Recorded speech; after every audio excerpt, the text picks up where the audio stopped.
Guhinga umurongo ku murongo.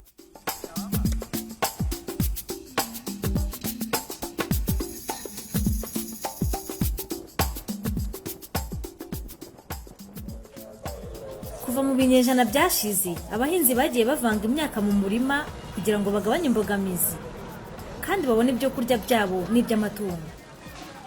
Ubu ni uburyo bwo guhinga ibihingwa bitandukanye mu murima umwe. Mu bice byo hafi y'ubutayu, abahinzi babiba ibihingwa birandaranda hagati y'uburo, amasaka cyangwa ibigori. Abahinzi bamwe bahingamo ibinyamisogwe mu gihe gusa ibinyampeke bimaze gukura. Ubu buryo butuma ubutaka busigara bwambaye ubusa mbere y'igihe cy'ihinga, bigatuma ibyatsi byona bikura vuba. Ibi ni kimwe no ku cyatsi cyakura isuka cy'indabo zitukura cyangwa za move. Cyinjira mu mizi kikanyunyuza amazi n'intungagihingwa ku binyampeke. Kura isuka iteza kwangirika gukomeye k'ubutaka, ikabukenesha cyane iyo bukunda guhingwamo ibinyampeke.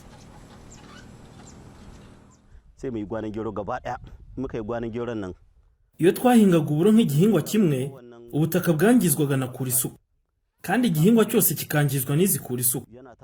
Ariko vuba aha twize uburyo bushya.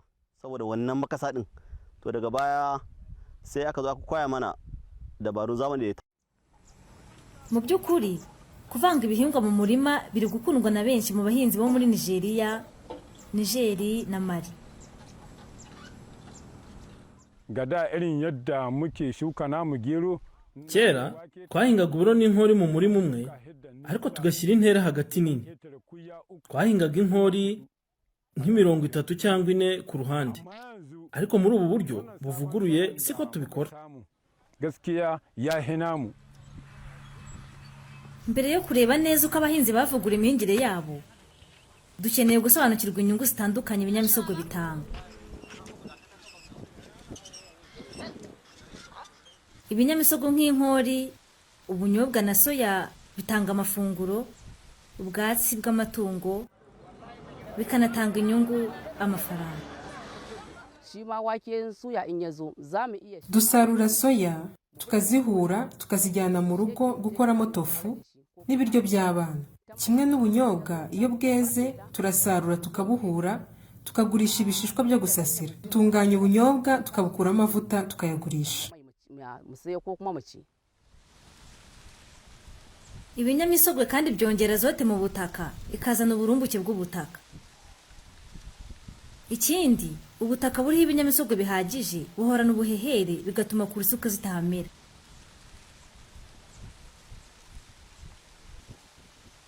Ikitazwi cyane ni uko ibinyamisogwe bikora nk'umutego kuri kura isuka. Imizi y'ibihingwa by'umutego isohora imisemburo ituma kura isuka zimera. Ariko bitandukanye n'ibinyampeke, ntibyemerera kura isuka gufata ku mizi yabyo. Kura isuka zameze zigapfa. Uretse ibinyamisogwe, itabi, ipamba na sezame ni ibindi bihingwa by'imitego byavangwa n'imyaka. Rero iyo uhinze ibihingwa by'imitego, ushobora gutsinsura kura isuka mu butaka bwawe. Reka twumva Abdulkarim Inuwa wo mu mudugudu wa Tika mu majyaruguru ya Nigeria wagize uruhare mu murima shuri. To wannan saiwan wake da wannan gyada din akwai sinadarai a cikin su. Imizi y'inkori n'iy'ubunyobwa isohora imisemburo yica kura isuka.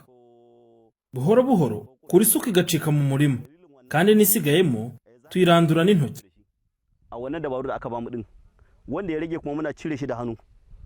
To yanzu haka yayi sauki sosai. Reka turebere hamwe uko twavugurura uburyo bwo kuvanga ibihingwa bitandukanye mu murima umwe. Kera, umusaruro w'ibihingwa bivanze wagiye uba muke kubera ubuke bwabyo ku buso n'igicushu cy'ibinyampeke.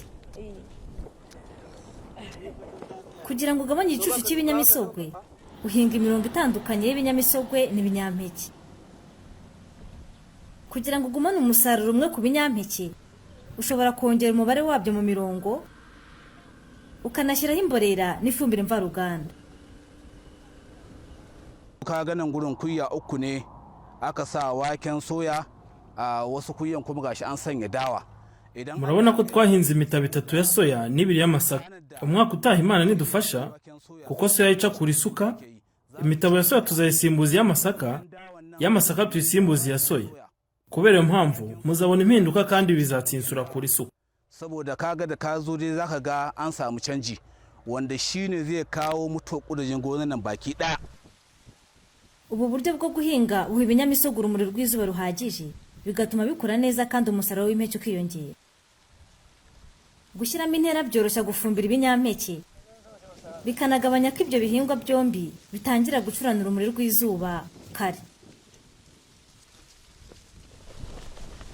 Abahinzi benshi batinya ko kongera ingano y'ibinyamisogwe byagabanya umusaruro w'ibinyampeke. Ariko se barabigerageje? Gaskiya in dai ka bi wannan ka'idar wannan shukan kusa da kusa din kuma da shukan Mu by'ukuri iyo ukoresheje ubu buryo bwo guhinga inkori ushyiramo intera ntoya uburo bwawe bukura neza, uruti ruba runini n'amababi agakura neza, imisogwe iba minini, imbuto zikajyamo neza kurusha uko wabitekerezaga ndetse kurusha uko wabikoraga utaratangira gukoresha ubu buryo. can ba tare da nuna wanga sabon sinadari ba, sabon salo ba. Ubwo twamaze kwiga ku bihingwa by'umutego wa kuri isuka n'uburyo buboneye bwo kuvanga imyaka, reka turebe ko kubagara byahinduye muri ubu buryo. Iyo ukoresheje ikinyamisogwe gikurira hejuru bituma kubagarisha isuka no gukoresha amatungo mu kugenzura ibyatsi byoroha. Ikinyamisogwe kirandaranda gitangira gutwikira ubutaka kigakuraho ibyatsi nka nyuma y'amezi 6. Cyane cyane ahantu hangijwe cyane na kuri isuka uhatera hose ibinyamisogwe kugira ngo utsinsure kuri isuka.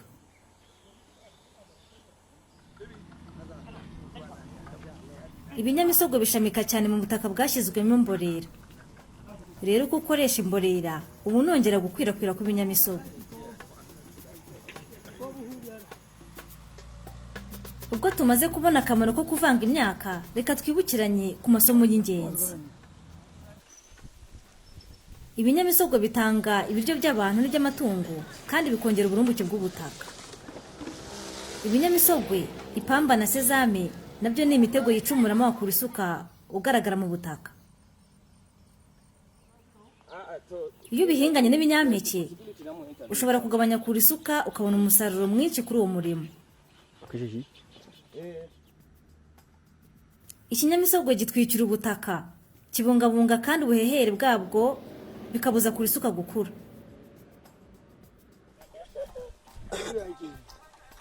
Iyo wongeyemo imborera, ibinyamisogwe bishamika kurushaho bigakwira hose ku butaka kuri isuka igacika.